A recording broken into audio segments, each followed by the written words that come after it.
Deep within the heart of the American South, where the land rolls into the western highland rim, flows the Buffalo River of Tennessee.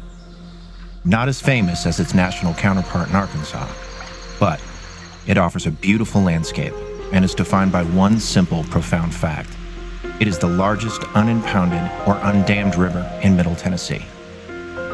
125 miles of pure, free-flowing water.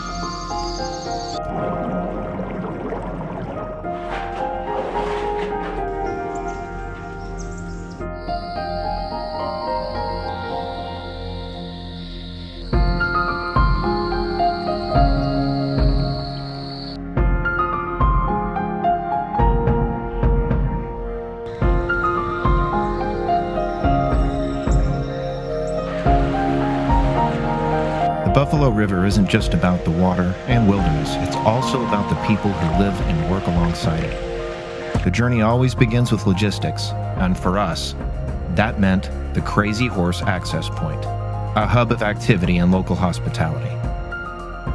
It was there we met Jesse. Jesse was a steady, accommodating presence and embodied a welcome, down-to-earth kindness. Navigating logistics for a documentary shoot can be tricky, but Jesse made it simple. He graciously accommodated our vehicles, ensuring everything was taken care of before we even hit the water.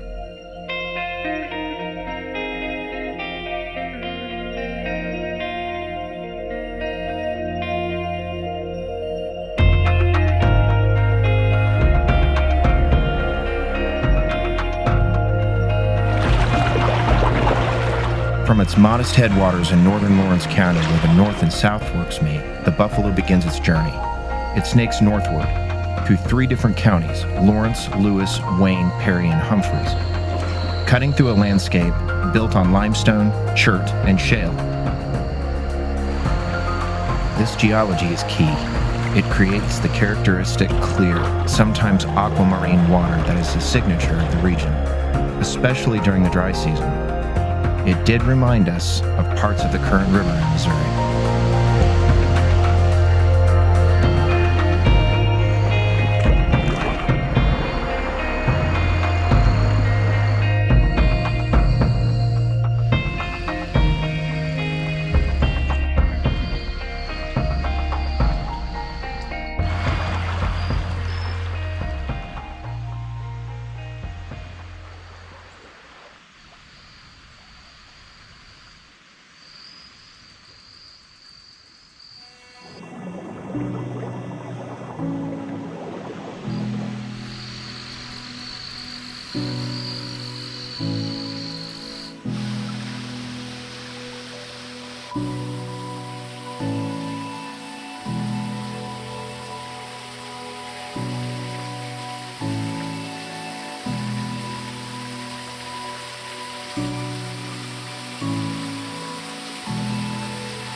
Not far into our trip, on the left bank, we spotted a small creek. Its entrance was just inches deep, a tiny rock feeder stream rather than a navigable channel. But 75 yards up the creek, on the left, nestled low among the rocks and roots, we found a cave opening that locals call Moon Cave. It was a modest passage, a simple hole into the darkness, which soon was at a dead end not far in. That was eventful. It's dead. Unless you want to squeeze down the size of a varmint. We backed out and returned to the sunlight, another small mystery revealed and appreciated. Just a bit downriver from the cave, on river left, we discovered an undercut.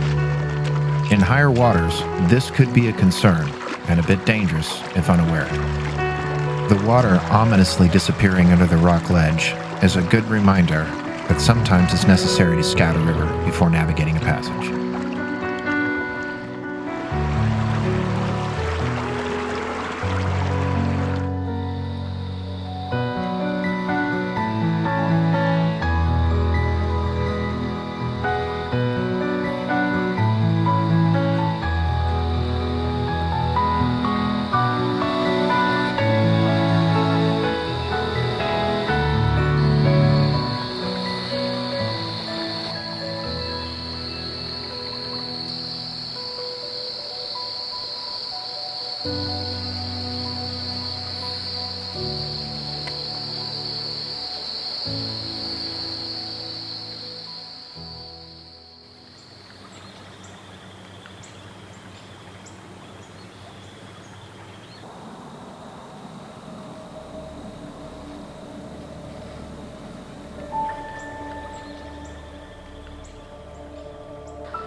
For those who know where to look, the river is a biological sanctuary.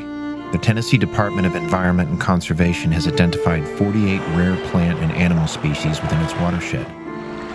It's an underwater metropolis, home to nearly 85 fish species, including the prized smallmouth bass and rare protected mussels and snails. The largest resident, the alligator snapping turtle, an ancient giant weighing 50 pounds or more. Over 70% of the watershed is forested, creating a perfect wild habitat. The river is more than just nature. It's a history book written in water. prehistoric Native Americans utilized these banks seasonally as far back as 9,500 BC. Later, the name buffalo was coined by early European settlers, referencing the abundance of the buffalo fish they found here.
The river powered the local economy through the 19th century, first with intensive iron mining and smelting, then massive cedar logging operations with logs floated downstream on the current.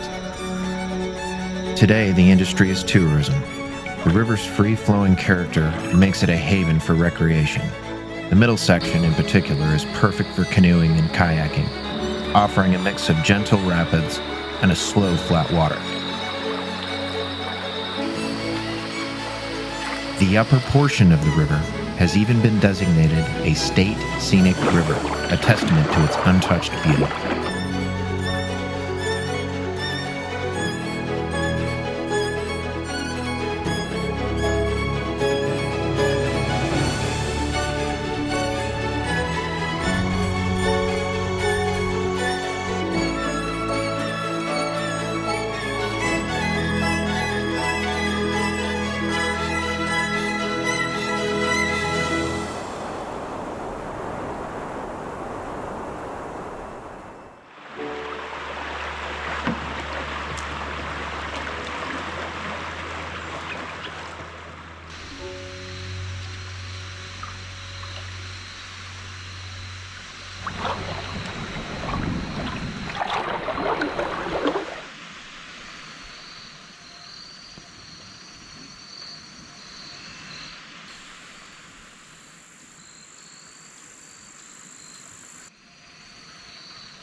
We came upon a channel that was mostly choked with debris. To the far left, I saw what I thought was an open path, but I quickly discovered it was a dead end, placing me in a difficult situation. No, it's closed. Bad spot. Meanwhile, Brenda, attempting to follow the main channel, was suddenly caught by a strainer, a fallen log that pinned her kayak against the current.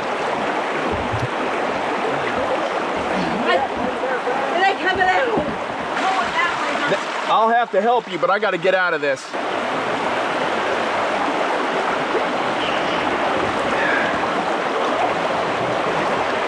What's that? That's the tent thing. The water was over 6 feet deep where I was stuck, making it a struggle to free my own kayak from the entanglement.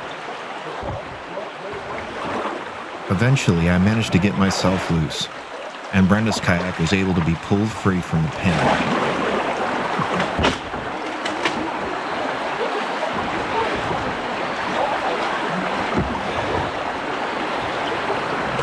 Just another day on the river.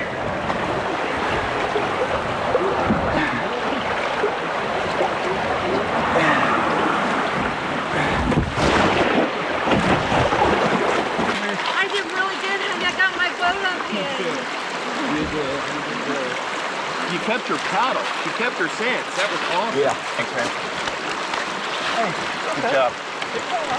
No. Thank you for getting that boat out of that pen. The top for the tent and my water bottle. The dangerous log was a hazard to anyone coming down the river. John, with a mix of responsibility and a desire for vengeance on the offending log, took action. He pulled out a saw and cut the log free, clearing the channel for future paddlers. Careful, careful, careful.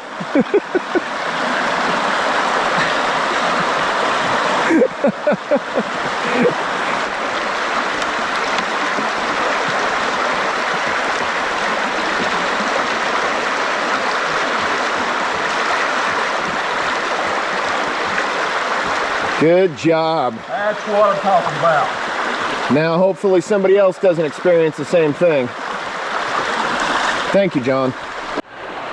As John and Brenda secured her now free kayak, I continued downstream to begin the search for a missing rainfly and other items lost during the ordeal.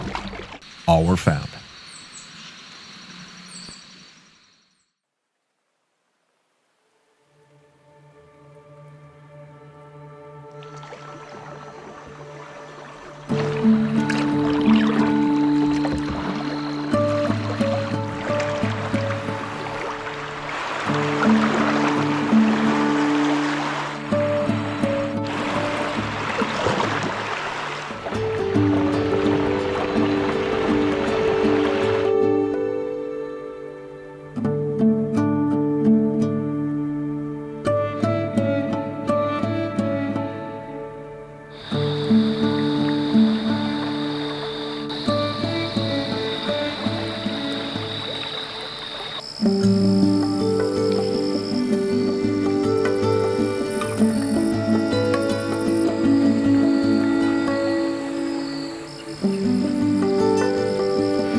The river has remained largely unchanged, a defiant artery of wilderness that avoided the dams and impoundments that altered so many of its neighbors.